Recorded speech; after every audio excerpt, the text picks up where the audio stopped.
Hi guys, welcome to Harika world. నా గార్డెన్లో అయితే రోజ్ ఫ్లవర్స్ పూసాయి అన్నమాట. చూద్దామా మరి. ఇదైతే బేబీ పింక్, అందరికీ తెలిసే ఉంటుంది ఇది. అండ్ ఇదైతే వైట్ కలర్ ఒళ్ళిపోయింది అన్నమాట. ఒళ్ళిపోయింది.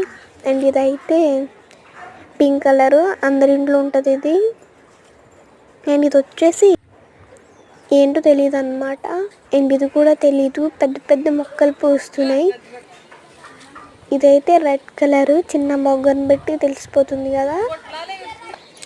ఇదైతే వైట్, స్పష్టంగా తెలిసిపోతుంది. ఈ గ్యాప్లో మన వీడియోని లైక్ చేసి సబ్స్క్రైబ్ చేసుకోండి ప్లీజ్ గైస్. మన వీడియోస్ని, మన ఛానల్ని సపోర్ట్ చేయండి. ఇదైతే పింక్, ఇది కూడా లైట్ పింక్. అండ్ ఇదైతే వైట్ పింక్ అన్నమాట. పార్ట్ 2 కోసం వెయిట్ చేయండి. Bye bye.